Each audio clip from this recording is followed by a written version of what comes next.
Okay, welcome to the October 15th work session. We have two items on our agenda, and Counselor Savin Jordan is going to be with us today. So I'll turn it over to Peter Passarelli to present the first item, which is Stormwater Code amendments. Yep. Thank you, Mayor Beatty and council members. I'm Peter Passarelli, the Public Works Director. This afternoon, I'm here to talk to you about our stormwater code and our erosion control code, two different codes that we have that we're required to make some amendments to meet some requirements in our stormwater permit. So I've got a brief presentation that permit. So that permit is generally a 5-year permit.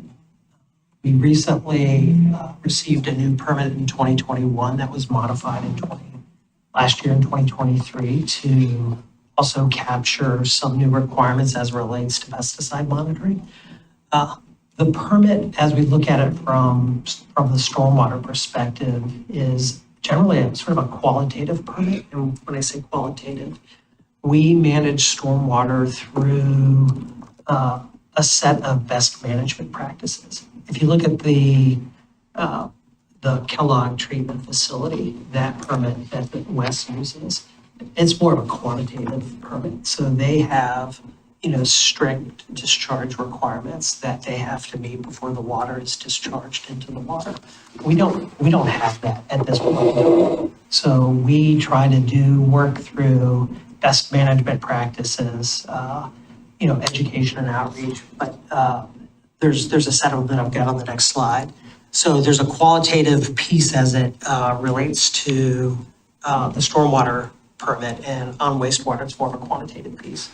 And that qualitative piece can be a challenge sometimes for small cities to meet. There's a lot of time and effort that goes into managing those best management practices. We are required through our permit to put together a stormwater management plan program. We call it and the general, Call it what? The SWAMP. Oh, okay. Yeah. And the general components of that we identify best management practices are up on the screen up there. There's a public education and outreach component, public involvement, participation, illicit discharge, construction site runoff control, post-construction site runoff for new development, redevelopment, and then pollution prevention and good housekeeping for municipal operations, and then an industrial permitting piece that we need to make sure certain industrial customers, depending on what they do, we also have some requirements for them they have to do to meet their permit requirements. So that is stormwater, that is what they typically call non-point source, right? Like, we're not responsible for their outfalls that they might have into a creek or something. No, we're not responsible. We're responsible for our outfalls. Mm-hmm. And we're responsible to make sure that we're meeting the requirements that we've outlined in our stormwater management plan, mm-hmm. that we hit these components in the plan, and then using the best management practices that we've identified in that document, and then making sure that we're being that's the word I want to say, proactive and making sure stormwater is being and the receiving water bodies are being protected from bad things like illicit discharge and sediments and things like that. The permit, the most recent permit though, had some additional requirements that over the last several years we've met. We've gone in and updated our erosion control SOPs. We have updated our green infrastructure strategy. We've updated our industrial commercial SOP program, inspection programs. We've got SOPs that we put together and then we submit to the state as part of an annual report every year, we report back to the state on how we managed meeting the best management practices that we've identified in our swamp. That report is due December 1st of this year. And Riley Gill, our environmental services coordinator, works on that document. A lot of it is data driven. We capture the data through work orders that we do and erosion control inspections that Riley does, and development information that we get from engineering and planning. We incorporate all these into the plan. One of the other requirements as it relates to the permit that brings us to you today is the requirement to make sure that we have escalating enforcement provisions in our code. So what we did was we worked with a consultant team, Parametrics and WSC, who are working on our stormwater system plan right now, to take a scan of our code and to see what amendments that we would need to add to that to be in compliance with our permit.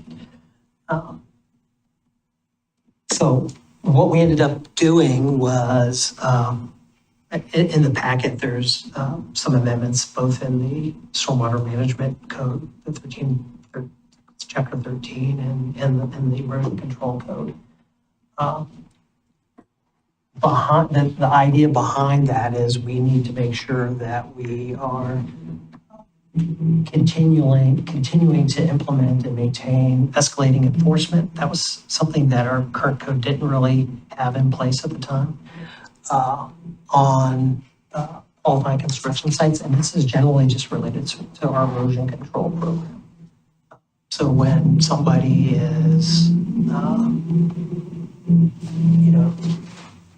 not following the best management practices on erosion control and, not putting out the appropriate erosion control measures to protect, the downstream, the receiving bodies, we have a mechanism in place to go through that enforcement piece. Generally, the way that works is, when we go out and do an erosion control inspection, Riley would go out based on whatever development might be happening and do an inspection if he notices any deficiencies. Depending on the severity, he's going to, tell the developer that they need to remediate the issue. And also, depending on the severity, he may issue a notice of violation and then tell them that we're going to be back within 24 to 72 hours to reinspect. And after that reinspection, if it hasn't been remediated, he can put a stop work order and stop the work, working with Tim Salyers. And then if it continues after that, work continues, then it's subject to a fine. Up to, I think we've got it up to $1,000 per day. The idea behind this is it's to sort of address these repeat chronic offenders that we might have from time to time. And we have a handful of those that happen. People that don't believe that they need to follow the erosion control requirements that we've outlined in our permit.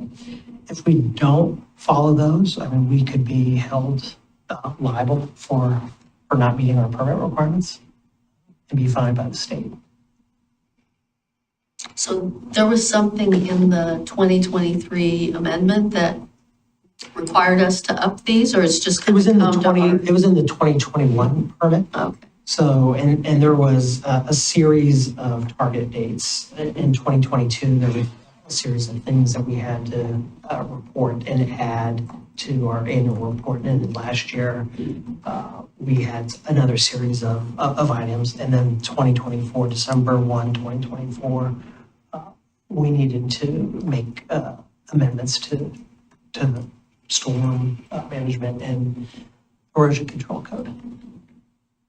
Peter, this is interesting. So when I look at this and I think about code enforcement, enforcing this, I think what I heard you say, is that this is a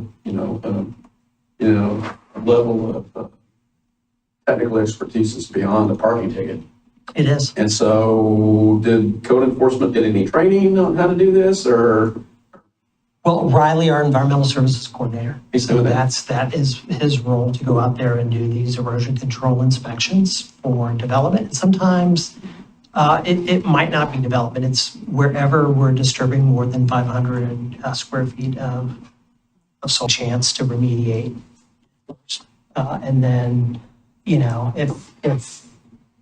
if the issue continues, then we'll have a component in place to escalate that enforcement piece. And we have done that in the past already.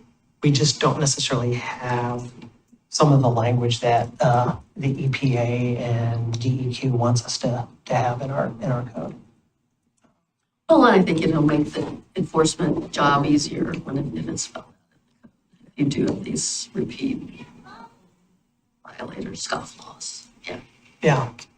So maybe I didn't understand you. Is Riley the enforcement bureau, or is code enforcement part of this too? So Riley coordinates with Tim. Okay. When there's an issue, when it gets to that stop work order piece, then Riley's bringing in Tim and saying, Okay. Tim, I'm going to issue a stop work order, so he's aware. And then if it's going past that with a violation and a fine, then Tim gets involved.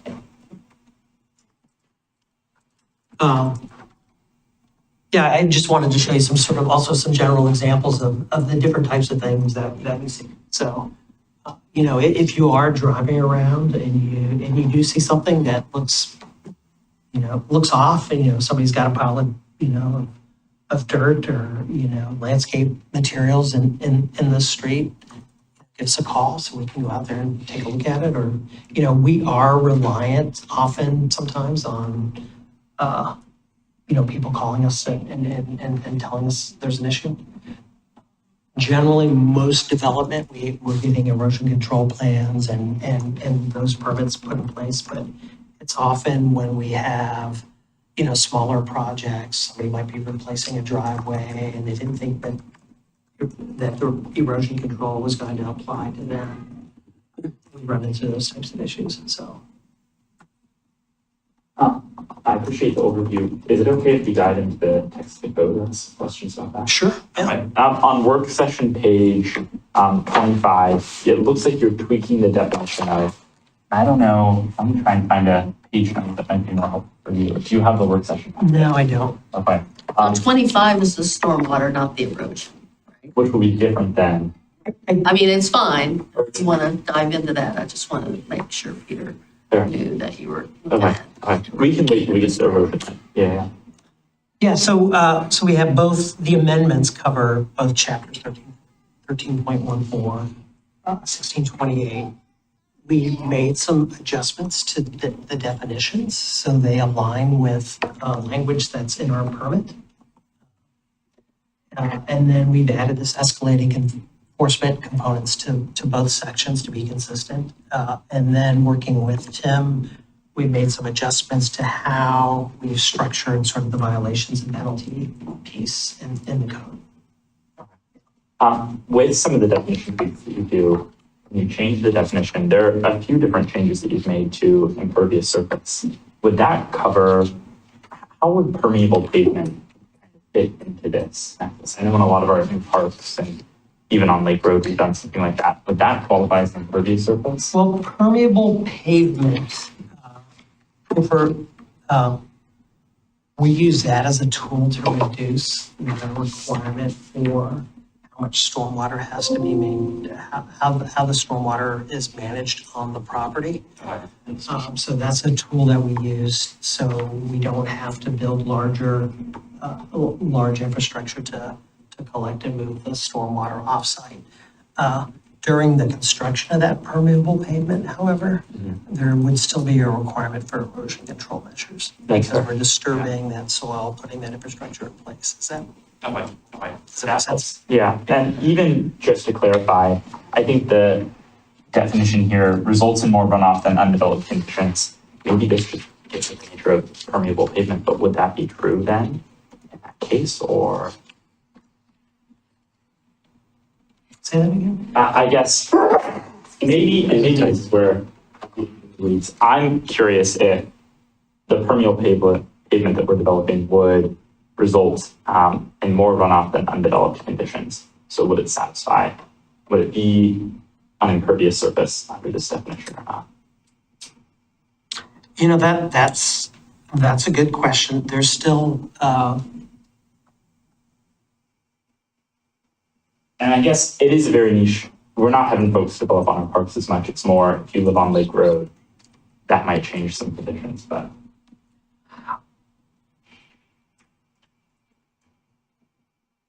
yeah, let me get back to you on that one. Okay. I think that's. Yeah. Just a moment of clarity there that I was trying to see.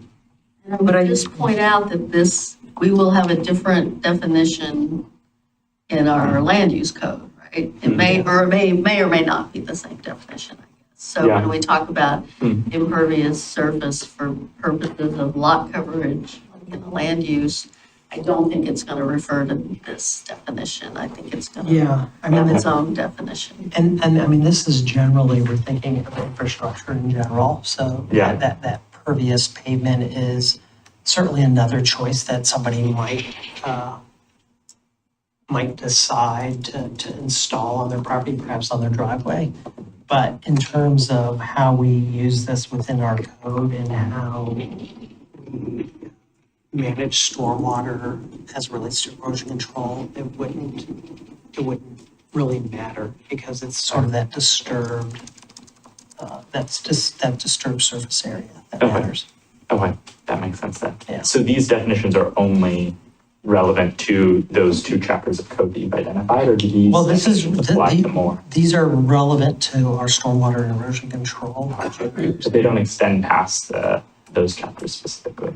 I don't, not necessarily. Okay, I mean, different chapters might have a different, separate a definition. separate definition. Okay. That's helpful, thank you. Do you want other questions, or have you gotten further presentation, or? I think that was pretty much what I had. I did want to allow some comment on the code. I had some questions about some of the language. Sure. Other counselors before I dive in? Okay. So in the erosion control, in 13, the language in other sections over the years that we've tried to change more things to just say the city manager or their designee. But we don't have that in 16, so I just wanted to point that out. We start using the term manager without any In real 16, clarity okay. of who that means. And then at the end of 16, where we're talking about the penalties, I mean, there's this whole new section, 1628.110, enforcement violation penalty. And it talks about repeat or ongoing violation. Okay, and then the following section, point 120, is, it talks about continuing violations, and then it says the penalty, and then it says violations deemed a nuisance. I was sort of curious as to why we need that if we've got a fine, and if we've got a system for a fine, do we really need the violations deemed a nuisance chapter? So that was the question. But also so this is page WS 22 and 23. It's the last sections of the erosion code. A, continuing violation, saying each day is a new violation. And then C, penalty says violation is punishable by a fine of $1,000. And it also has a sentence at the end about each day is a separate offense. So I take it's $1,000, and it could be $1,000 a day. It could be up to $1,000 a day. Okay. I do feel like those two, that A and C, there's some duplicativeness, there's some duplication there. And it maybe could just be clearer. Could be $1,000 today. It's a violation of $1,000. I don't know. I just feel like we say in a couple different places that about it being a continuing violation, and there could maybe just be some better clarity by trying to bring those things together. Yeah, and then the question, which, I don't expect you to necessarily answer today, but when it comes back for a hearing, like, what is the point of violations deemed a nuisance if we've got a fine already? What does that give us that we would need beyond the fine? Do you remember when we were talking about the code, thinking about that part? We did talk about that. Okay. I can't for the life of me remember why we added that in there, but I'll make sure. Okay, I mean, yeah, there could be Yeah. a reason for it. It's not obvious to me what it provides us that, over and above what the fine. $1,000 a day is a pretty hefty fine for a lot of us. Okay. I think that was it for me, in terms of the code language. I did have a couple of, general questions. You started out talking about the permits and said the regulations, and these don't pertain to these two packages of code, but to stormwater generally. The regulations are increased in terms of pesticides, the expectations of us under our permit.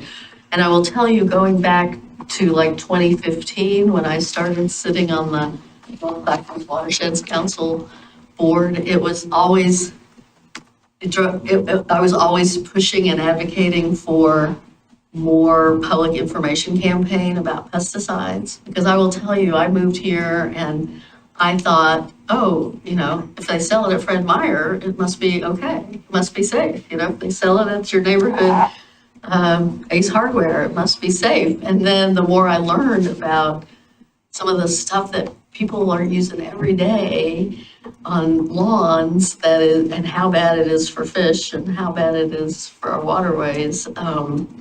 I've really been, it's been an ongoing sort of frustration for me that we don't have more of a information campaign about that. And I was told that there was something going on a regional basis, some clean water. We do, yeah, we've got a couple different groups that we work with. We work with, North Clackamas Watershed Council with them, and we provide them funding to help with the outreach, and the Johnson Creek Watershed Council, and there is another regional body that we provide some funding to, as well as, the Backyard for Habitat program. My own shelf that it said, like in the little type on the back, in the little boilerplate, it said, "Do not use near streams and waterways." I'm like, oh, yeah, that should actually be a much bigger type on the front of the product and not like buried in the back. Well, I don't know.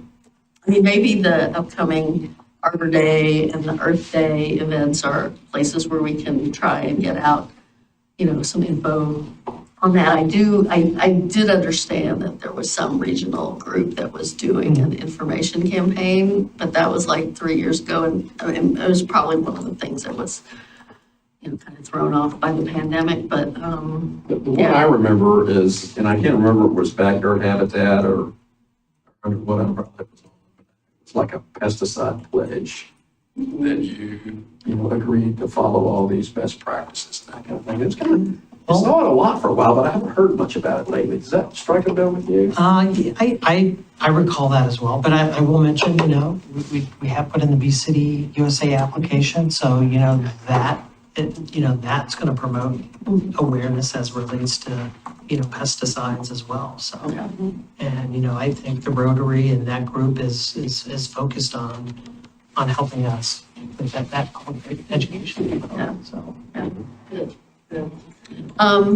The other one was what you said about industrial and commercial properties and having a program for stormwater there. So I'm sure but planning, Brett Kelber in particular, is working on a update of our natural resources code, and I think they're coming next month or December. 19, yeah. Oh, yeah, okay.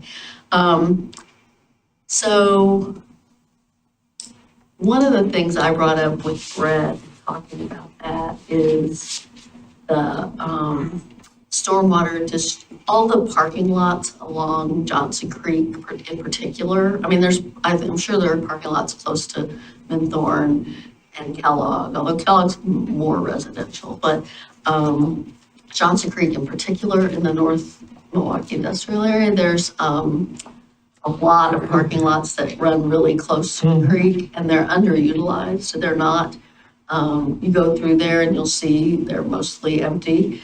They've got, anyway, they're underutilized, and they could, I would love to find a way to convince some of them to depave and take away some of the parking lot.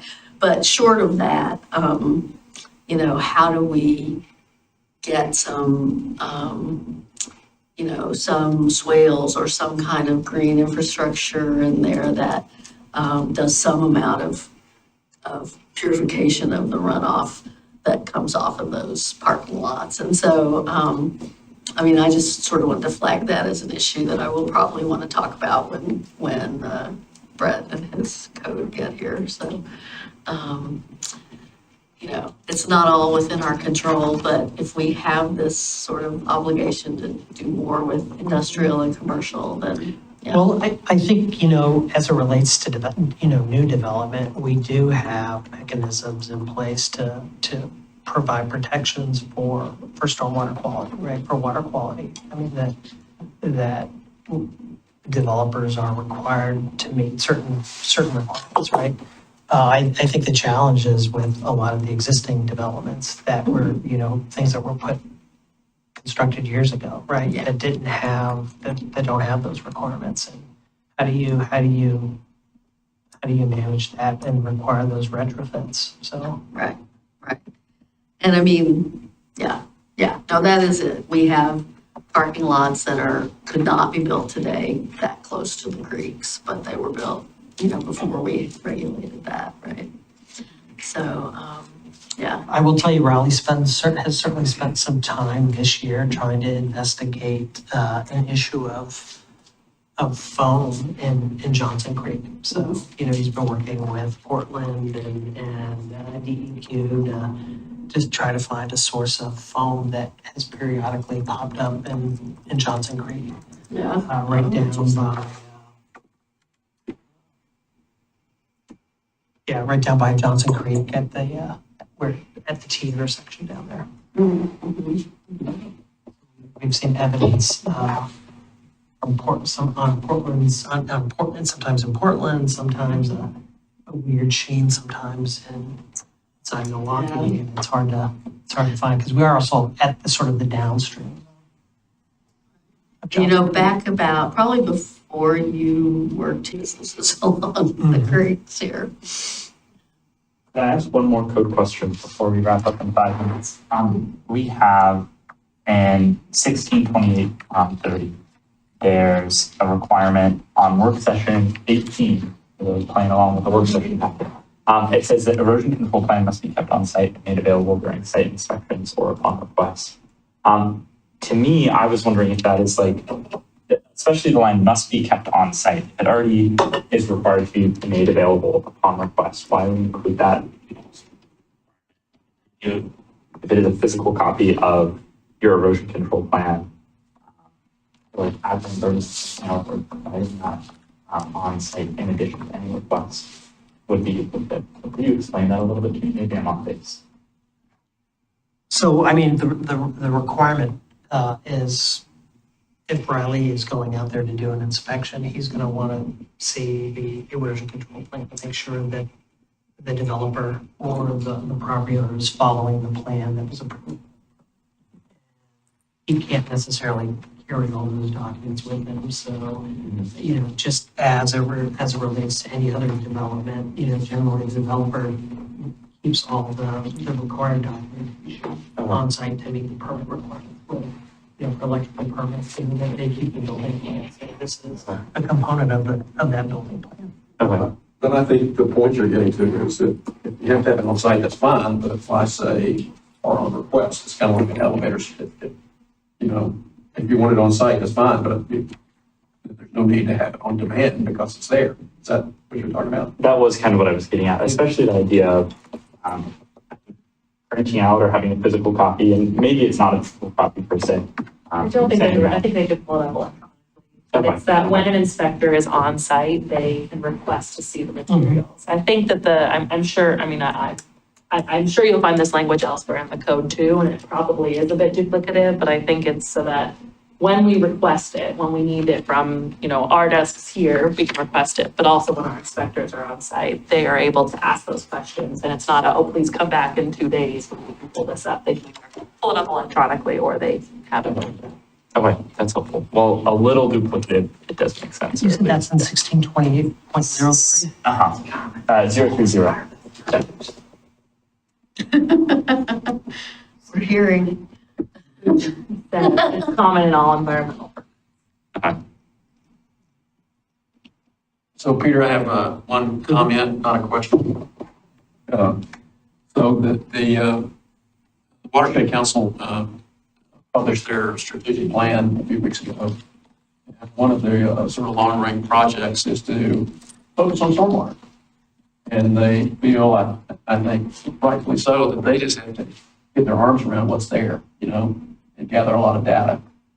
And they're obviously interested in the health of the watersheds.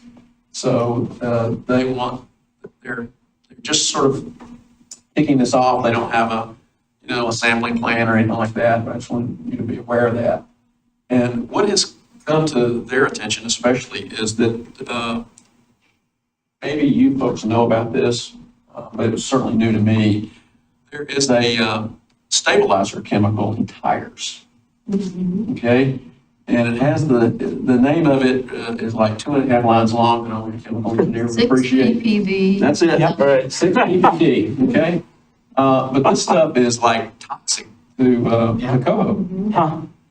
And so that's particularly important with Kellogg thing coming around. So I just wanted to make sure that you guys were aware of that. And, they're going to be trying to get us out of there. But this chemical just comes off of, a tire rolling down the road. Yeah, I know Riley's been to several webinars Okay. and things where that's been a topic of discussion. Yeah, Senator Merkley apparently held a hearing on the Hill about it. And, it's definitely coming up in different places. And I guess they're trying to find something that can be used on tires other than this. Well, as usually is the case, California's leading the charge here, but at least the feedback that I got is that the industry is working with the state of California to try to find a substitute.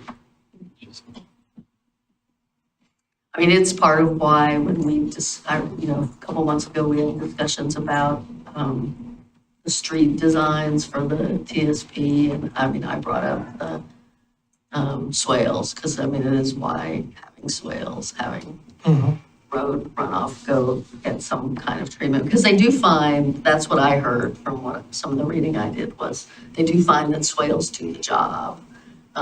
Doesn't take a lot of treatment. That's enough to do the job, to keep that from going into the waterways and into the groundwater.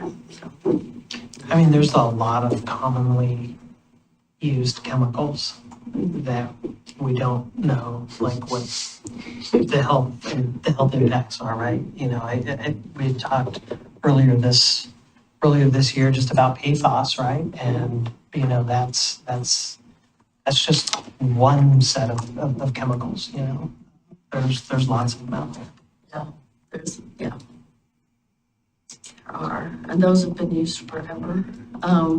But yeah, some of the studies on this, like they put a little strip of a tire in and the fish are dead in like 10 minutes, it's really, it's pretty, yeah, anyway. Okay. Well, what I'm hoping to do is take the feedback that we've got and make some adjustments. I appreciate the feedback on upon request. I couldn't find it, and then I did. It's in that section D. of that piece. And then we'll take a look at some of the other questions and come back on November 5th. Okay. Oh, because you're trying to get this in by December 1? Yeah. Okay. Okay. Nothing like a deadline. Thank you, Peter. Thanks. Yeah, very. Okay, next item on our agenda is Oregon Senate Bill 1537 compliance. We tried to think of a catchier name, but we just couldn't. True. I'm like, well, no, it's just 1537.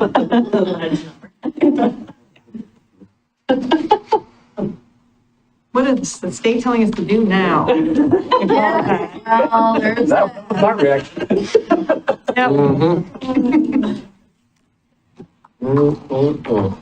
Gonna move this so that no one confuses here. Oh, sailor.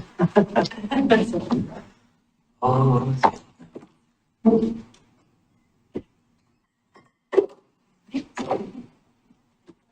Good evening, everyone. We're going to talk about the latest Senate bill from the legislature that addresses planning.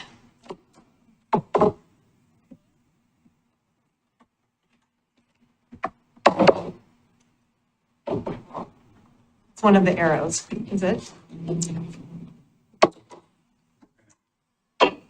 Thank you, perfect, thank you, Scott, appreciate it. Okay, so the Senate Bill 1537 was signed into law on March 5th of this year, and its whole purpose is to address Oregon's housing supply and affordability crisis. So it's a new package of things to address housing in the state. It becomes effective on January 1st, and it does have a sunset on January 2nd, 2032. So we are not, and I will get to this, but we're not proposing to make code amendments given the sunset clause that we would apply the bill as needed, if needed, and we'll get to that. It does a number of things, as you can see on the slide. Talks about a housing accountability and production office, it funds infrastructure programs, it creates a new state revolving fund for local governments to administer loans for moderate income housing, and it talks about urban growth boundary expansions for communities that are looking to do that. But there's one other thing that it does, and this is the focus of tonight's discussion. It requires cities to grant administrative adjustments or variances to a collection of siting and design standards for housing development.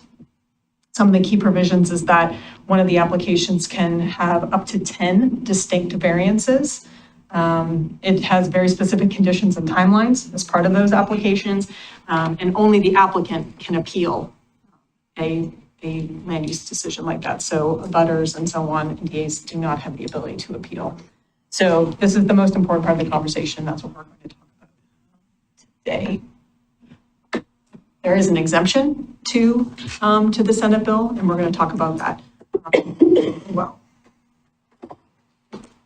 So there are some sort of the applicability of the Senate bill is so an applicant or a development would qualify for 10 variances if the development is located in a residential or a mixed-use zone, so that covers the bulk of the city, that the resultant density is a minimum of 17 dwelling units an acre.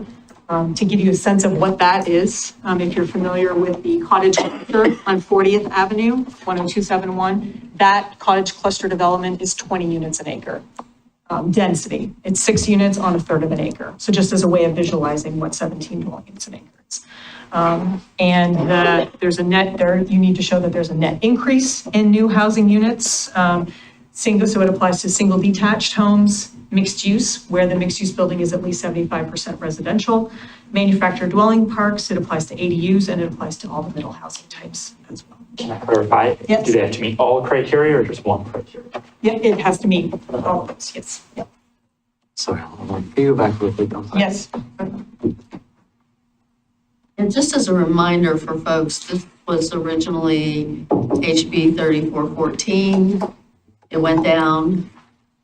It was more draconian. Rep. Gambo worked very hard on trying to do a little education of legislators on what they were passing, which felt like a recipe to allow McMansions to be built. And Ann Ober actually worked with some other city managers to take legislators on a tour to show them that we are, building middle housing and building mixed-use housing. And, we don't deny a lot of variances and stuff. So it got improved with SB 1537. It's still pretty heavy-handed. Good context there. So, and at least one of the following things need to apply. So in the narrative, when they submit their land use application, the applicant has to show, provide narrative discussion that shows that the variances will do one of these things. Enables development that it would otherwise not be feasible without this collection of variances, that it reduces the sale or rental price, that increases the number of units. There's provision for more accessibility or visitability features, and then there are a couple of provisions that are specific to affordability clauses as well. I would note, and I know this was in the staff report as a footnote, that there's no requirement in the bill as to what kind of evidence you're supposed to show to make those claims. So we'll figure it out, I guess, when the application. So it's tough to kind of, what do you have to say to make those claims, but. Yeah, what can the city Right, gets more units. expect? Okay, yeah. Yeah, I was just, so they can all fall under more units. Sure. Yeah, there we are. So then what? Okay, so 1537 applies to, so it provides a collection of variances both to development standards and to design standards. So this chart talks about the development standards that it would apply to. So it's not any development standard, it's this specific collection that has to do with allowing you to seek a variance to reduce the amount of landscaping, for example, parking minimums, which don't really apply to us, of course. Minimum lot size, lot coverage, setbacks, bike parking. Does allow you to go up in building height, for example, but a limitation of 20 feet or 1 story. So these are the development standards that you can compile in a list of variances. For example, though, if a development wanted to seek a side yard setback variance for multiple units, that's 1 variance. It's not 5 houses, 5 variances. So it's the type of variance, it's not how many of them. So there could be a lot of variances that could apply to a development, for example, if you get 10 and there are multiple units. Yeah. And for the design standards, it's these collections of design standards. Some of these we do have for residential development here, but things like materials, articulation, roof form, window area. So all of these things are part of what you're allowed to ask for design standard variances as well. Okay.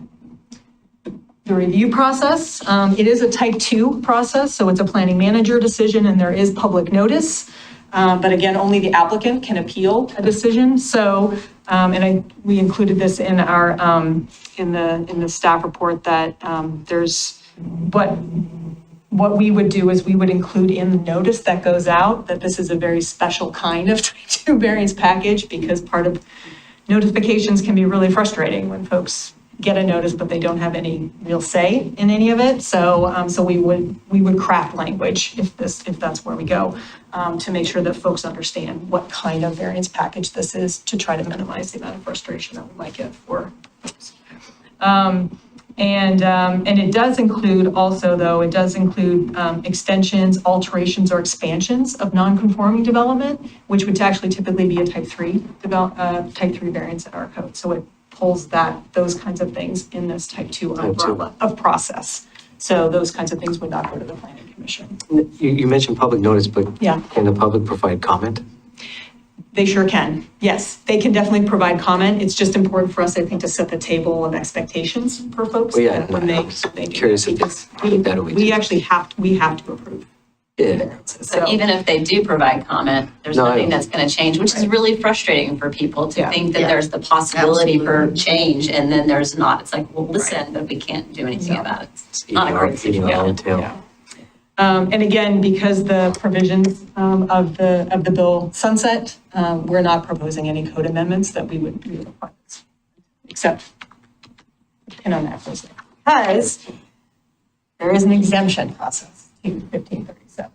So there's an exemption process if the city can show 2 things, that that all of the listed variances that are in the bill are eligible for variances under our code, and that within the last 5 years, we have approved 90% of the requested variances. So we can do all of those things, except, so the city can request an exemption from. Do all of that, statute. all of that. Yeah. So we can provide evidence of both of those things, except for, we have a prohibition on variances that would have the development exceed maximum density on the development. That's been one of our prohibited variances, certainly since I've been here for a long time. But maximum density only applies to multifamily development and single-family development, because there is no maximum density in middle housing.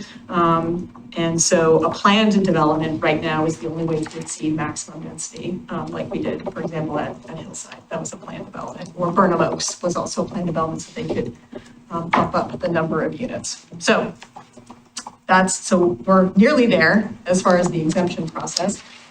But we have one hurdle that we need to get to.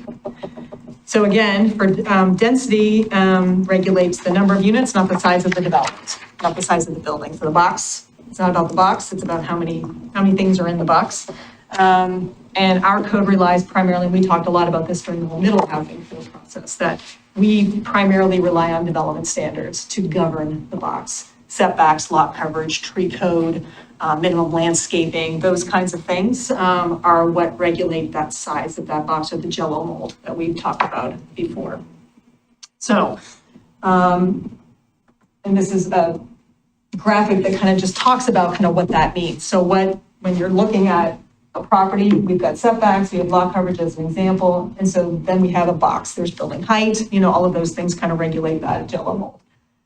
What density applies to is sort of how many units are in that box, but the box stays the same size. So something like a Henley Place, for example, has 178 units, but but if they made all those studio apartments, for example, there might be more of those units, but the box stays the same. So we don't really care about the number of units in the box when it comes to sort of this form-based kind of code idea. We just care about that box because that's what people are seeing on the street. That's its relationship to neighboring development. That's what matters, is the box, not how many units are in the box, as a way of kind of talking about this idea of maximum density. And is that something that we should really be caring about if we understand what the built environment is going to look like? So allowing variances, allowing these, and this would be a type 3 variance to exceed the maximum density. And again, it would apply to multifamily development or to single family development. And that only comes up during land use or land division, during subdivisions. If it ever did, we've actually never had that case before. We haven't had people wanting to go above and beyond the max density. And they're not allowed to, granted, so they probably understand that at a certain point, so there is kind of like, they know that. But we haven't bumped up against that, just hasn't been part of the dialogue that we've had with folks. One thing that has come up are existing multifamily developments that might be able to split a unit or create another dwelling unit somewhere in their development, and they're already up against that max density. So we can't create more units in an existing development. No expansion needed, just kind of retrofitting some of those existing apartments into maybe smaller, a couple of studios or something like that, and they're already at that limit. And so we would argue that allowing those kinds of variances via type 3 is a far less significant situation than these packages of these multiple variances for the design and the development standards.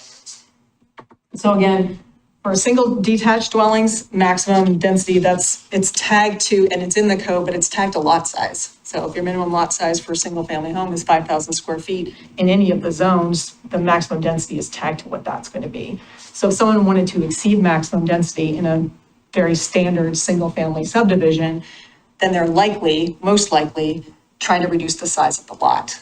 And if that's the case, then they need a variance for that too. So we're already in variance territory and trying to do that. But folks have options. There's middle housing land division. There's other ways to get those fee simple lots created rather than having to go through a whole type 3 variance with the planning commission. Right. So, and as far as the, again, allowing the variance to maximum density, it just means that we have the provision. Doesn't mean we have to necessarily approve them, but it opens up our possibility of seeking that exemption to 1537. But we also think that, density is something that we ought to be talking about generally anyway in our residential zones, but it opens the door for some creative solutions to be able to create additional dwelling units in that box that we've established all those standards for already. So staff's recommendation is that we should amend the code to allow, or to remove that prohibition on maximum density for those variances.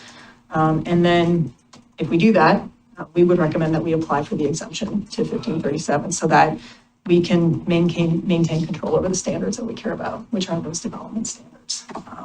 So our key questions go back to that. Do you support or agree with our recommendation to remove that prohibition? And if so, would you advise or would you sort of direct us to move forward with that exemption process? The application for the exemption, it is an application process. The DLCD has not sent out their guidance on that application yet. It's in October. It's supposed to be October, they said. So at some point we will get that guidance and we'll apply. In there, they have a big, long FAQ document. Yeah. But in the FAQ process, it does talk about if you have an active application under review, you don't have to, like you were in for an exemption, they sort of treat you as if you already have the exemption for the purposes of someone coming in with a 1537 application. So we don't have to apply 1537 if we're in the exemption review process. So they kind of give you a little détente there on that. So, but that's what we're here to talk about. What do we think? Questions? Question for the maximum density. So it's like you said, it's what's in the jelly mold. It doesn't apply to expanding the building. No, so the exemption is all about how many units fit in that Fit in that box. box, okay. Yeah, exactly, because we assume the box has been We set just by can't all of set our a development maximum. standards. So if a developer, for example, I'll just use Henley Place because it's right there. Right. That's what the box is allowed to be. And maximum density is 178 units. I'm making all this up. Right. But they would like to have smaller units, so there's more of them. Then the variance would allow them to just have more units, but it's in the exact same square. It's in the same box. They'd have to make an argument for why they Correct, want right. to have the extra units. Right. What justifies asking for the, Interesting. But it's about more housing units right. in that same. And I think as a practical matter, it is about multifamily and maybe the high-density residential. Because I mean, I remember feeling like, once we had middle housing and then we upzoned the high-density residential, this wasn't going to come up that much anyway. That's right. So, so I like it. I like your recommendation. And, I mean, yeah, maybe it does lead some people to do some smaller units for, maybe it does make like the high density residential more attractive because they can do more units or something. And again, I mean, we have the history. We've approved nearly all the variances that come through for those development and design standards where we guide people to get to yes. So it's kind of something that we've done. So we have a track record for approving them all. and that was part of the story that we part of the told tour. during the housing tour. The It was like, housing hey, we tour, approve yeah. our variances. We Yeah. work with folks to get them there. Yeah. Over out of 69 variances over the last 4 years, I think we've approved all but one. And that one wasn't doable. Yeah. Right. Yeah. Quick question also. Do they have any studies or data done that by doing that, because I'm thinking that could reduce the rents on those units, right? Because if you take a 3-bedroom and then you reduce it into a 2 and a 1, you create an additional 1-bedroom that could potentially be a little bit cheaper, right? Like that could Generally, the create- rents they're less. Is there any like data behind that shows that it actually helps decrease some of the rents or anything like that by doing that?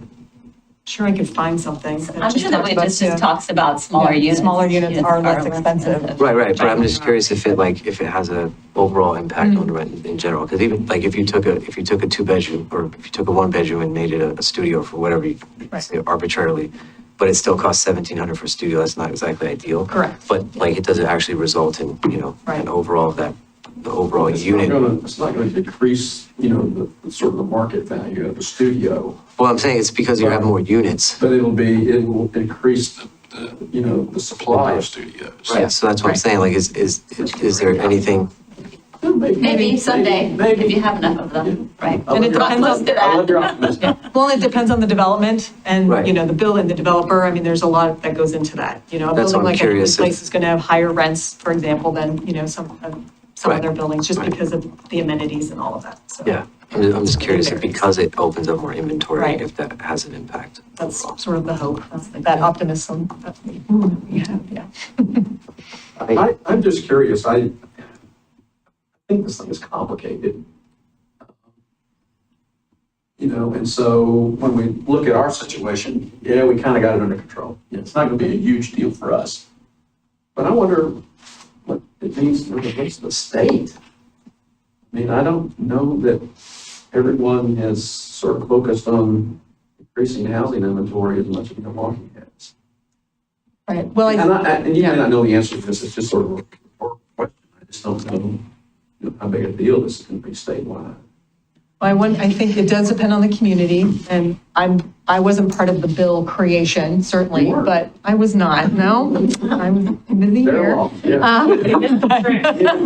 But I think I mean, when you look at the variances that they're packaging up, I think there are communities that really don't approve a lot of variances. And some of these, you know, I think they make a difference. They can make a difference in making it, you know, that you get that extra unit on the site. And if there are communities that are just not willing to vary some of their standards because they're not super supportive of additional housing, then it's variances and standards and so on are all considered part of the pool of barriers to housing. And if folks or they have really stringent standards and it's just really hard to make stuff work, then this is a way to kind of, oh, you guys, you have to approve these things. Well, and I Get do stuff see built, that. so. I mean, even just adding the exemption process was a recognition that, I mean, they are trying to move the rest of the state, Yeah. right? Between the middle housing and now this, the middle housing, the housing production strategies, and now this, they are trying to move the state.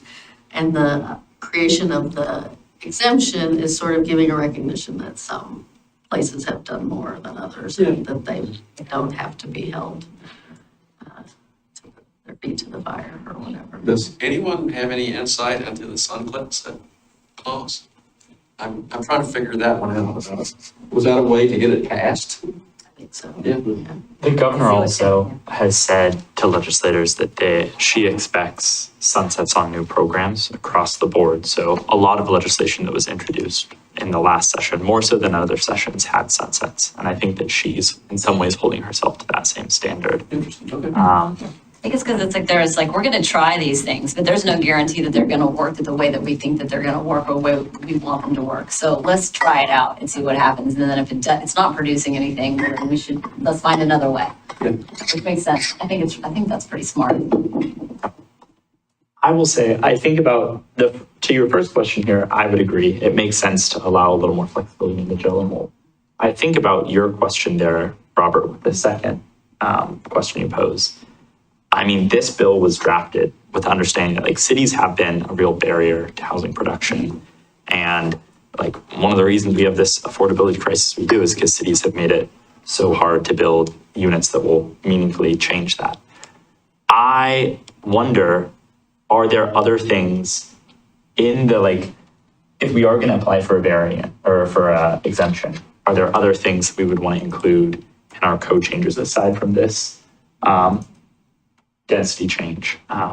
Like, I am interested in talking more about the who can appeal a variance decision, because I think that there's a lot of intentionality that we put in those variance decisions, and having folks who are not the applicant themselves appealing those decisions to me doesn't always make sense.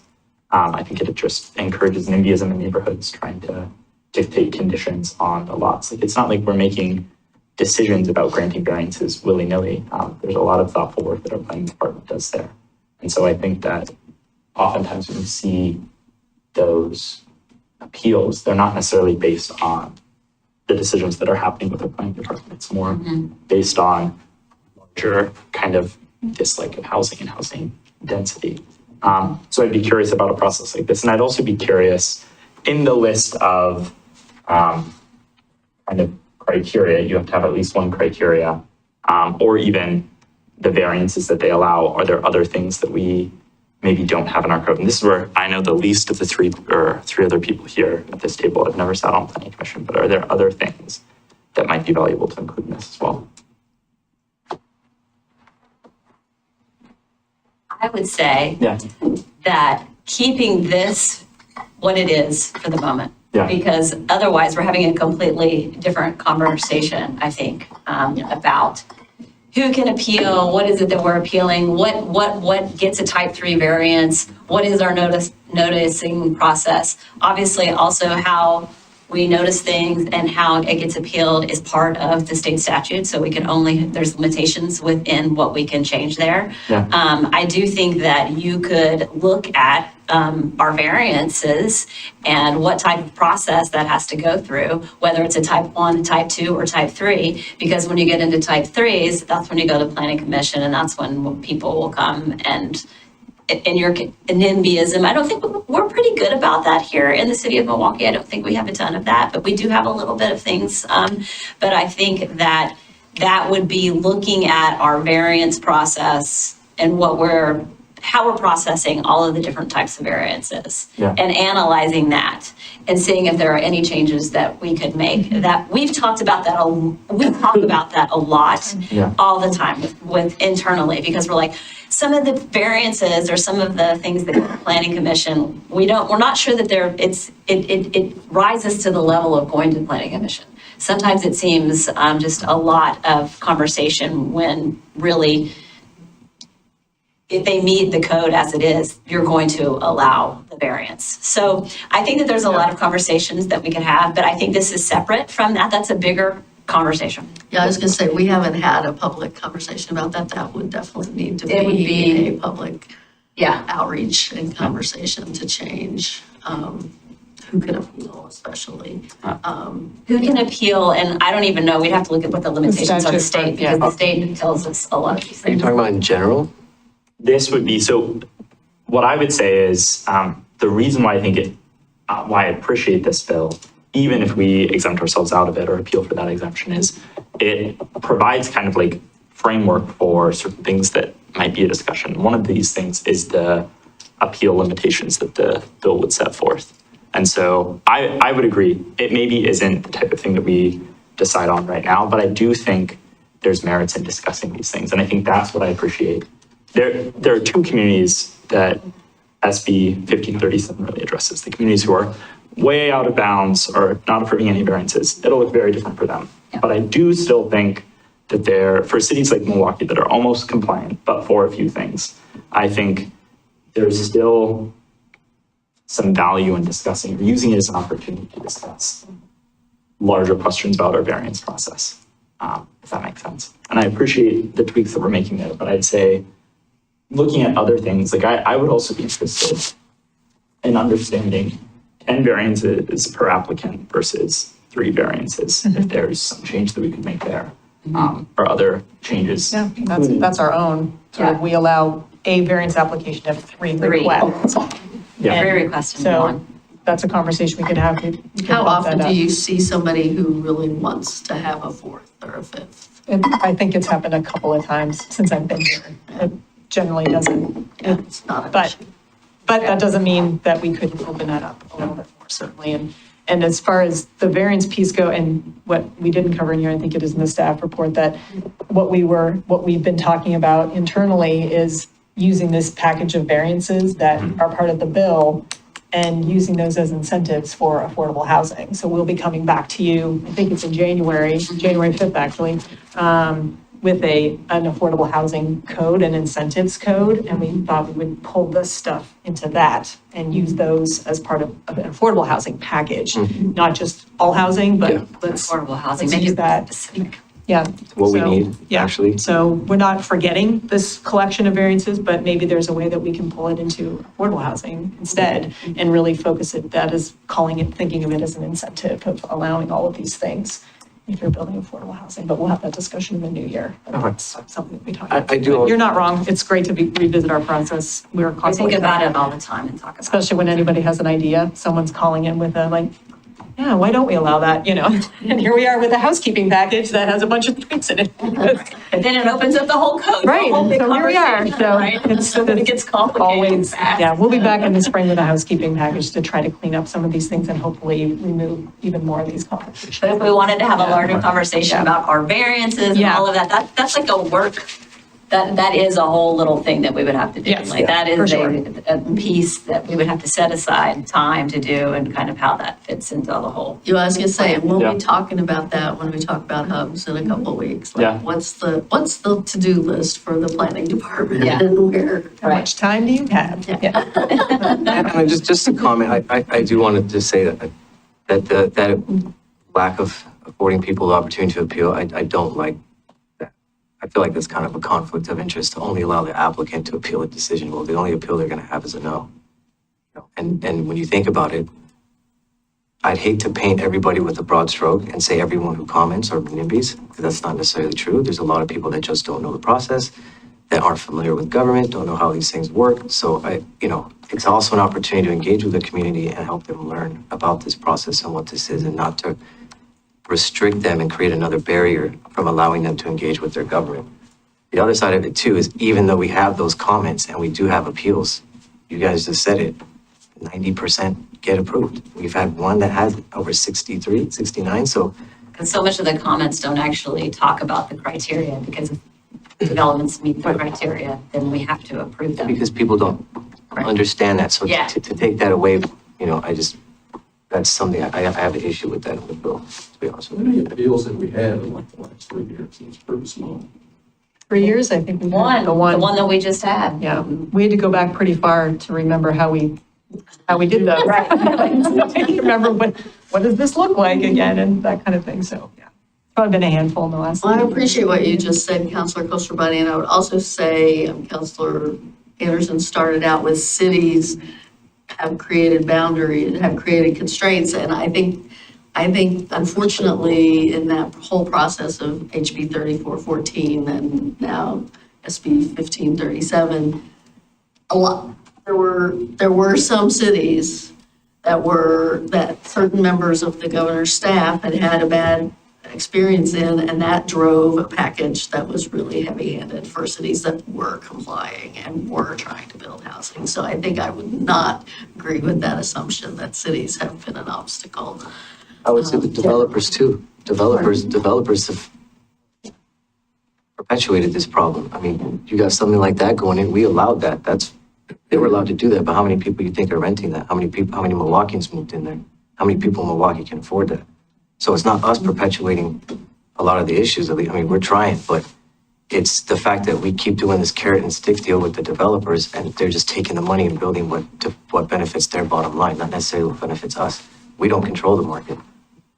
Like that's just a fact. Houses going for $550 right now in Milwaukee, that's not our doing. There's builders that are building houses that are pricing people out, and it's capitalism, right? That's part of the deal, but to put that all on cities, I would push back on that as well. You gotta hold the developers accountable too. All right, well, to go back to the question staff put Yes. before us, I think I heard support for the staff recommendation. I think so. Okay. We'll take it back through, we've got to take it through planning commission for the code amendment, and then, but not for the exemptions process. They don't do that, but yeah, so we'll bring it back to you all. And then once we have more, maybe we'll even have the information for how we're applying for the exemption and can let you all know when we finally get the removal of the variance. It's crazy that we're halfway through October. We have 2.5 months till the thing kicks in and we don't know how the exemption And I just want to wish Vera the best vacation, the most Oh, there's well-deserved tomorrow. vacation. The There you go, Vera. Oh, nice. Nice. Good for you. Well, Go there while it's there. Get away from the planning commission for a while. Going on a boat again, yep. Living in the ocean. Yeah. thanks, Vera.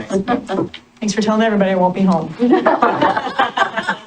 That's right. Also, don't call me, because I won't answer. Don't call me.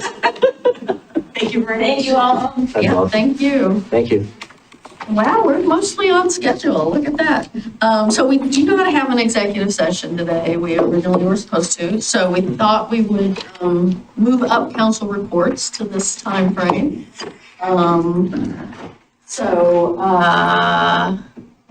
Do people have council reports that they want to give? I mean, I have some stuff, but I'm. Yeah, I got one. Okay. The Water Consortium, not a lot to speak of. It's kind of like a recap. They had a really sort of robust media outreach in the summer, that covered, their usual topics of emergency supplies and that kind of thing. It was done in several different languages, radio, TV, TriMet, advertising. It was pretty impressive, just the amount of outreach that went out during that big blitz. The one thing that I thought was not real earth-shattering, but could portend the future things, the city of Newburgh has basically decided to withdraw from the consortium. And so it's kind of interesting. It's like, are things getting that tight? You can't afford the consortium dues, which aren't really a big hitter.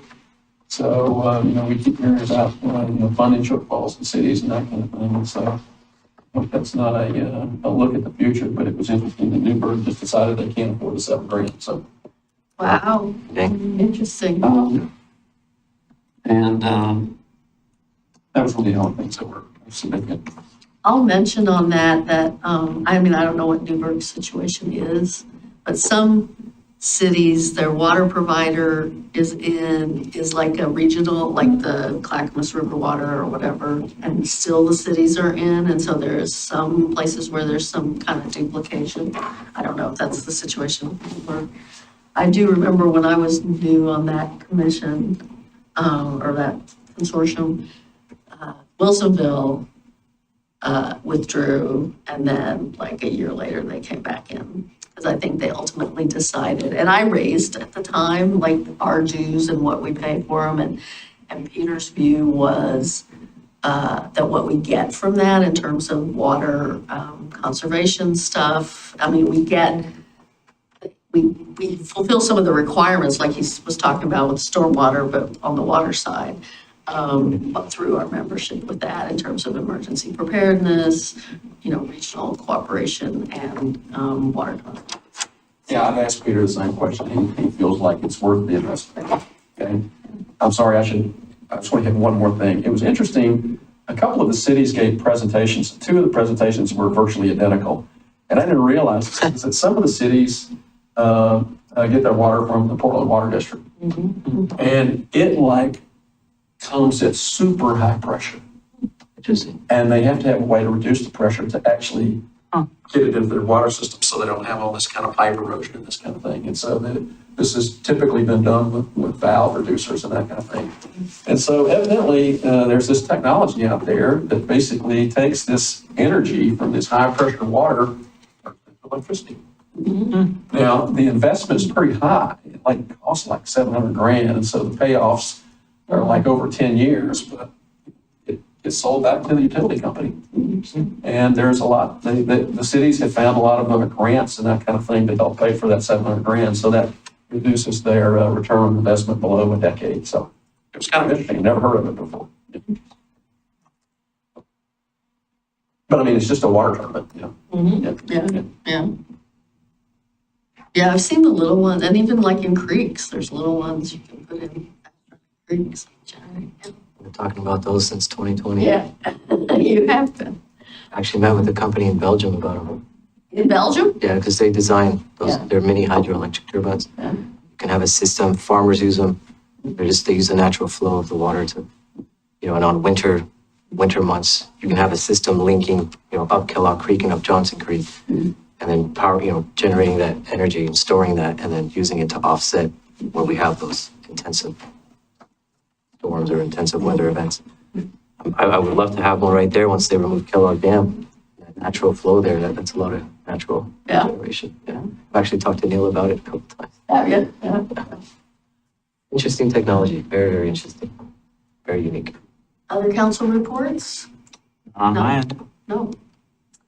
I can go after you, May. Mine's not really a council report, but. Okay, let me do a couple things.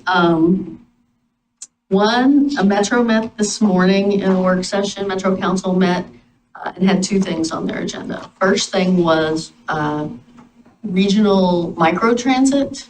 They're launching a study on microtransit, which is something we have talked about in Milwaukie over the years, wanting like to create a system that connects, some kind of a shuttle system that would connect, say, the light rail stations with the industrial areas, et cetera, pick up places that TriMet isn't serving. So they are doing a regional study on that, and they kind of just had a kickoff discussion. There is a link to that, and I will send the link around so people can look at it. And then the second part of that discussion was about their large-scale, whatever they call them, large-scale community grants, which is the thing that Kellogg applied for. So out of Metro's Parks Bond money, from the Parks Bond that was like 2019, I think, there was there was $30 million set aside for sort of large-scale transformative community grants for big projects. And so they are in an application cycle right now. Apparently, they've gone to sort of a rolling cycle, which has made some of the discussion today a little bit confusing to me, but they are going to make decisions on December 5th about a $10 million pot. We were part of an application, with all the rest of the team players on Kellogg for $10 million out of the pot. There were two other applications. One was a natural area enhancement for the Bird Alliance of Oregon, which is, formerly known as Audubon, which is relocating their wildlife care center out to 82nd Avenue, and there's a brownfield site out there that they want to restore, and I guess there are some opportunities to build trail system to connect up to Rocky Butte, and I can't even remember what else, but so there's a grant, there's an ask for that, and there was an ask for a sort of a food forest project out in Gresham to Corbett, out in Gresham as part of a longer term plan that goes from Gresham to Corbett. In the discussion today, it seemed clear that that project, the food forest idea, there was sort of consensus that that doesn't really fit within this grant pool, and that they do want to have a broader conversation about food production, what their role should be in in sort of quasi-agricultural things like that. So it did look like the Bird Alliance and the Kellogg Dam were the two that were likely to move forward. They total together like a $16 million ask, and so there was a lot of conversation about whether they're really confined to the $10 million, or can they, go further and spend more out of the $30 million total. And there were some legal questions in that were referred to their legal counsel. And then for the applicants to think about, what happens if you get, you get part of what you asked for, but not all of what you asked for. So I think, it was overall a positive thing, positive meeting, I think, in terms of some funding coming our way for Kellogg Dam removal. Whether we'll get the full 10 million, it remains to be seen, but it was a good meeting. I watched it on Zoom. Thank you to Representative Gamba and Neil, who were there in person. There was that. I just wanted to flag an issue for people to think about. I sent a link around today about an article that says the county's going to do a study of developable land. I think, part of that is about it's about preparing for the next round. We're just finishing a round of urban growth boundary expansions where Sherwood was the only city to apply. there's a lot of, unincorporated between Oregon City and Happy Valley. And so I do have some concerns about how much focus we're putting on with their Sunrise Corridor project that they want to do, which is their transit, their transportation big ask. How much effort we're putting into unincorporated areas versus cities, and how much we're spending that's really going to, sort of promote sprawl in some ways. So I just want to place that idea out there for people to be thinking about. And then also the county is moving forward. I want to pivot now to Clackamas County and NCPRD. The county is moving forward with the purchase of the former Clackamas school site that's owned by NCPRD as the future home of their recovery center. I mean, I'm a fan of the work they want to do on the recovery center, but I do feel like there's some, there's some tension between being the buyer and the seller of the same piece of property.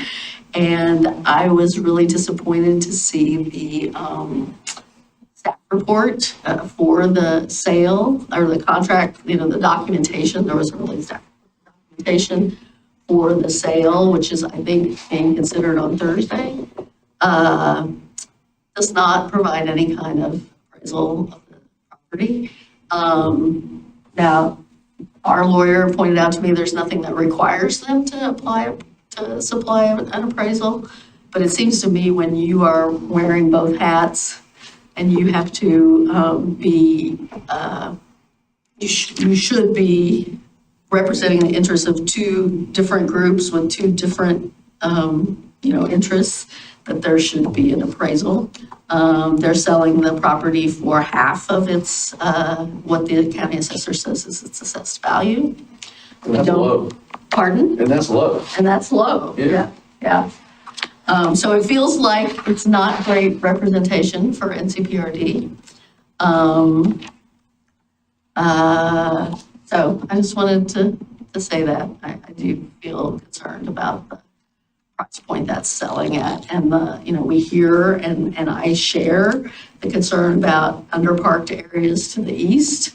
And what funding they earn from selling this property could fund more parks. They do look like they're poised to create a land acquisition fund out of it.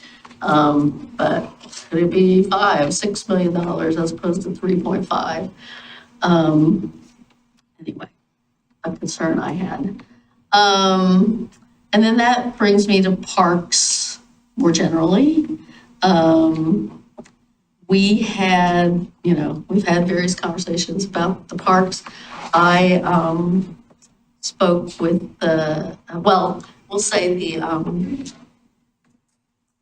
our attorney suggested that there might be ways. Well, maybe I should turn it over to. Sure. So I'll just give an update on some things that have happened since our last council conversation on parks. I had a good conversation last week. Peter Pasquarelli and I did with Kia Selly, the director of the North Clackamas Parks and Rec District. This was a follow-up meeting Kia set up after Council President Massey testified at the supplemental budget hearing at the commission about parks budget and some SDC transfers. So the focus of the meeting was really financial, kind of a financial deep dive. I took, pretty detailed notes on a lot of the questions that we asked Director Selly, and I really appreciated her time. There were a few questions that she was going to get back to us on. We wanted to understand the current fund balances in Zone 1, which Milwaukie is in, Zone 1 City and Zone 1 UGMA, and also our understanding is that the funds get put into two buckets, a bucket for zone-specific projects and a bucket for district-wide projects. We've requested a better kind of accounting of what the current status of those funds is. So when I get that information, I'll share it out. And I appreciate the mayor and council president as sort of our policy lane leaders on parks working with Peter and I to prepare for that conversation. So as I mentioned, that conversation was really about financial matters around, financial questions we had. we didn't spend a bunch of time talking about Milwaukie Bay Park. As you know, the last formal communication from us was a letter to the board of directors, the county commission, saying, requesting that we would like to come back to the table and continue conversations about parks. We haven't received a response to that. I wanted to, as we have some time here, see if there was any additional conversation you wanted to have about further work you'd like to see staff take on in Milwaukie Bay Park, or that you might want to take on. I do think one of the sticking points appears to be assurances of financial outlay on behalf of the Parks District. The IGA that we had previously adopted, the construction IGA, did include language saying we would, return or we would keep the park open to all for a period of time, 25 years, and do some reimbursement. But I think that's an area where potentially, if the council wanted to offer a starting point or some ideas around further assurances we could make that might restart the project, or at least get folks back to the table talking about it. That is something I know has kind of been an idea pitched by our policy lane leaders for potential further conversation here. So you can tell me today that we're just going to in the holding pattern, or I just want to, if there is work you'd like to see staff doing or myself supporting with. Right, so what I started to say about Justin was, he had planted the seed, I think, for us in the policy lane lead about, we could expand upon the clause we had before about maybe being open, be more clear about that, but also maybe offering some co-programming, offering some things that might ensure them some role in Milwaukie Bay Park, even if the district. And I thought that was a good idea. Somehow expressing some openness to, to discuss those terms was a good idea. I so too. It's been 3 weeks since our last letter, which hasn't gotten an answer. So we could send another. Well, I like the idea of trying to sweeten the offer, the word. So would that, I'm trying to figure out the right form that would take. So would that be a draft of a new construction IGA? It would just be a clause.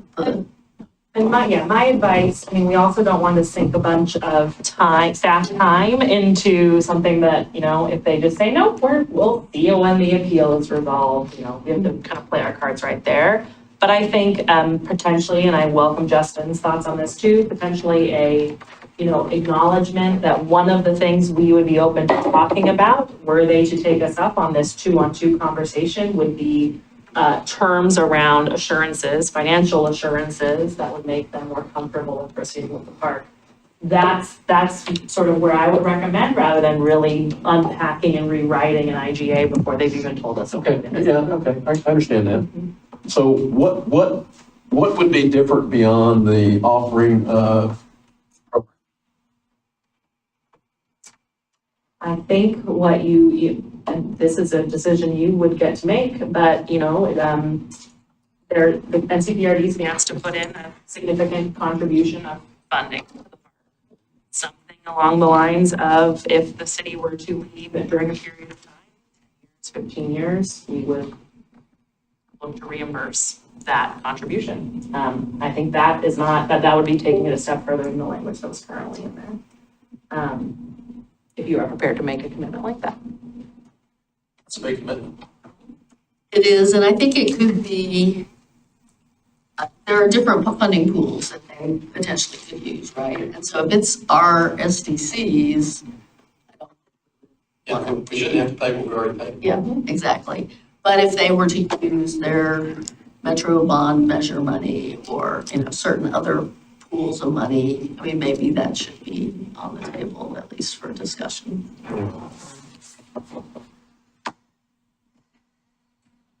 I mean, from my perspective, I don't know what the carrot is or if a carrot would be accepted. So it's, it's kind of punching in the dark. The messaging from the county appears to be, despite conversations that may have occurred, it appears to be wait for the appeal or drop the appeal and then we can talk. We can certainly try to sweeten the pot, but it's kind of been a moving target in a lot of ways. And despite that conversation that Emma recently had, that of course was a staff-to-staff conversation, and the rug could get pulled as it has, numerous times, numerous efforts. I think the doorway to any discussion with that would be a sit down with a couple of county commissioners to see, hey, what's some ground here that we could potentially hoe. We're willing to look at a variety of things to get the park out past the starting line and moving towards constructing the park. Aside from our legal issues, which would be the meaning of our current IGA language. So I'm not against, some sort of reimbursement, but to the point that, we would only reimburse, what didn't come out of our coffers originally. And, it wouldn't look back from the beginning of time to phase one or something like that, because I think that, you have to be reasonable about the I'll call the amortization or the appreciation of the investments and that kind of thing. And so 25 years, that's just way too long, and I think the max is like 10 years, and we can probably get some financial guidance on how they depreciate those kinds of amenities and investments and that kind of thing. I don't think we have to get too detailed, but I just kind of want that, set that as a boundary that, that we don't pay every dollar, inflation adjusted for the last 20 years. Why don't we just say the original investment amount? Well, they haven't. I'm against that. Because a lot of these investments were made, over 10 years ago. You're talking about Milwaukie Bay Park? Yeah. Because whatever it's They gonna really cost don't now. have they have an investment of about $1 million or 1.1 million in the planning and design. But they haven't made investments in what we have so far. So there's nothing to look back to there. It would have to be a Well, forward. that's what I'm saying. So whatever it took to build, we have an amount of what it's gonna cost to build the park, right? Yeah. So wouldn't that be what we went off of? Whatever county dollars were spent on building the park and completing it, be the original amount that we would agree? Because it could be the opposite too. The inflation part is what I'm worried about too. If it's the Well, I'm other- trying to prevent things like that from coming into play, and so, just to be clear, you say county investments, you're talking about non-Milwaukie investments. Yeah, because we're not gonna pay for our own money that we're not gonna give it that. That's what I'm saying. We would pay that in. I think the slight distinction is there are SDCs we have paid that then become revenue or funds on NCPRD's books. When they put money into a regional asset, they pull from each of the zones for SDCs. yeah. And I believe what the mayor and council president are saying is, we would not want to be in a deal where we are reimbursing them for zone one SDCs, because those are SDCs Yeah, of that course, originated of course, here. yeah. Yeah, strictly not what I don't want to pay them for what's getting put in on our end. I'm talking about what they're putting in, what's coming out of their coffers directly. And this is where I would almost argue we're kind of playing with monopoly money here. Like if we're saying we're going to reimburse you for X amount of costs, I think the assumption is we're not going to leave the district in that set period of time and reimburse them that amount of costs. We could say, we'll give you $100 billion if we do it. And I think it makes as much a difference as if we said some limited number there. And I guess that to me is the thing that I'm more interested in is, are we willing to commit ourselves some financial obligation in so doing to staying in the district for a set amount of time? I don't think at this iterative stage, I'm comfortable with saying that. I don't think that we're at that point yet. I don't think that we're saying, well, to use your analogy Yeah. of monopoly money, I just don't think that, because we don't know what they're gonna say. We don't know what the term, even if this deal starts to, percolate, we don't know what the specifics of that deal are, so. Yeah. We also don't even know what the cost is. Yeah, we don't even, Right? We don't have we don't have updated transparency into what's in the, what's in the what the SEC balance is. funds. Yeah. I would encourage people to watch, I do encourage people to watch last Wednesday's DAC meeting, because I do think the conversation to me seemed to have a different tone, and some recognition that, NCPRD needs to go out for new governance, which is something the DAC has been saying for the last 18 months. Needs to go out for a new local governance board and needs to go out for a higher tax rate. And I did hear Commissioner Savas pretty much concur on those points.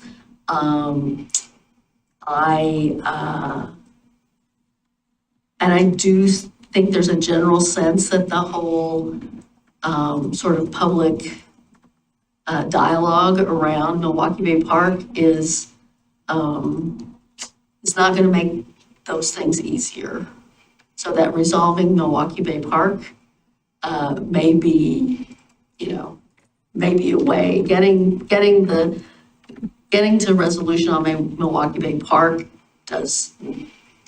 reduces the negative impact that dialogue may be having on, the perception of voters out there who may not be willing to come forward while there's so much open sort of strife over the direction of the Parks District. So, I mean, I just encourage everyone to watch that for their own benefit.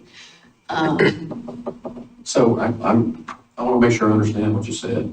So you're saying that, the big question mark over Milwaukie Bay Park makes the outcome of a governance change, makes it more difficult. I think there's a perception that putting forth a governance change or a tax increase when there's so much agitation around Milwaukie Bay Park would be difficult. Yes. Yes. And which is not to say the county commission is ready to do that on either score, but I do think the system plan efforts have shown them how woefully underfunded the district is, if they didn't realize it before, and that there is sort of a growing awareness of, that those questions need to be resolved sooner rather than later. But how soon that means is anyone's guess. So back to the original question. Do we send them something and we can craft the language here and have everybody take a look at it, that kind of thing. So do we want to do that? And I would say that, is it going to solve everything? Probably not. But it shows we're trying. And I think in it, some of the messages I've heard is we get a chance to really reiterate what a priority it is for us to make progress on this park. We've asked them to come back to the table, but we can be more explicit, and we would like to come back to the table to talk about what assurances you would need to restart progress on the park. But I also think in there we can be clear, we will not be withdrawing the appeal. But as we've done in the previous, we think these can be two separate issues, and we are really ready to talk about what kind of assurances can still unlock and the stalemate. It may not result in anything, but it's, might be that punch in the dark, but I guess my question is it a punch in the dark you'd like to take, or are we gonna sit with where we're at? I think it's worth it. Doesn't hurt. I think we at this table can debate all the various proposals of like what might make Clackamas County happy. But I would love to see it. And part of this is like, it's not as much on us as it is on other folks, but I would love to see a proposal, aside from changing the master IGA language, that we can put forward that they would accept, that then we can debate, is the medicine worth the benefit, the cure? Does that make sense?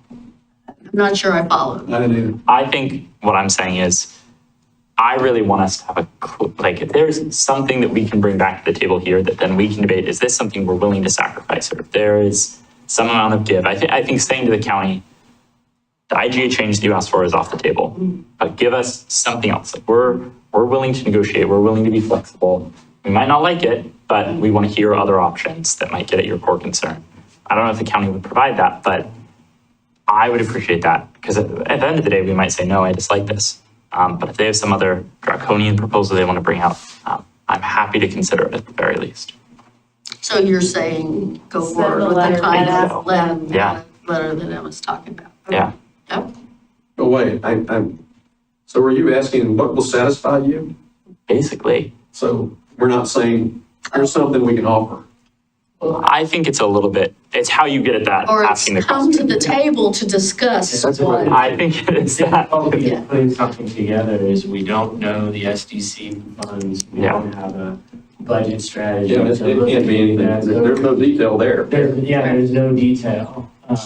To craft anything, we'd be talking in very large, Venn diagram terms, like, hey, if we move a little bit closer here, will you come over? And I think, again, what I said earlier, I think the beginning to see if a resolution can be hatched that way is, again, an invitation to meet. We've heard several times, several different messages about what they want, that they don't want to talk about the park, what their concerns are from a staff level perspective. Reiterating our desire to really get to the basis of that with the core knowledge that we're unwilling at this point to give our appeal rights because we don't feel we can negotiate a new IGA until we know what the old IGA says. I think we can request a response. This one. Yeah. Okay. So Are you comfortable? I am. I mean, I think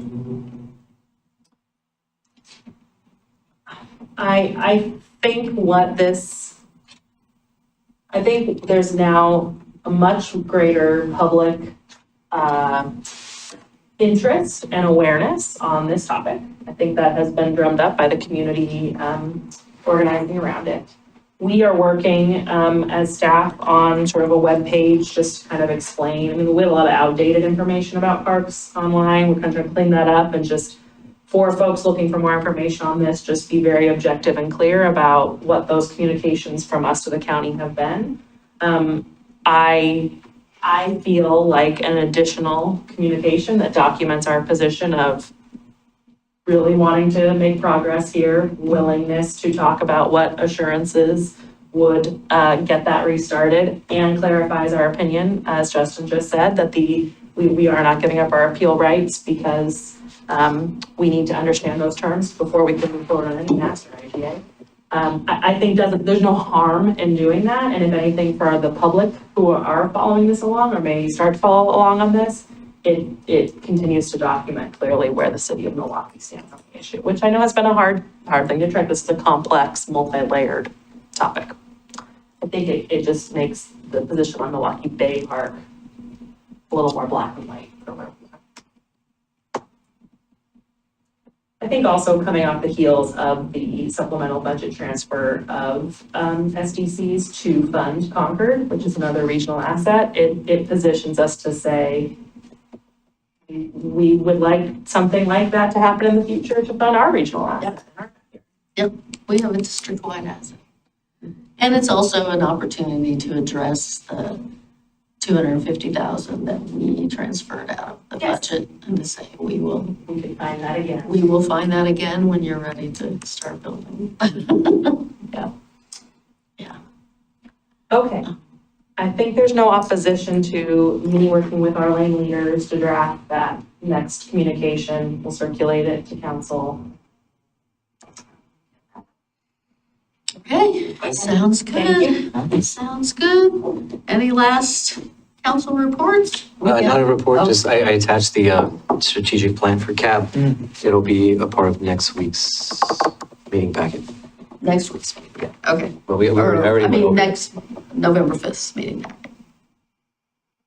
Tonight's meeting. No, next week's. We don't have a meeting Oh, well, next then, yeah, November 5th, sorry. We're done for October. Hey, I'll October see you started next on week. first. You'll come in, it's all done. Baby brain, man. Baby brain.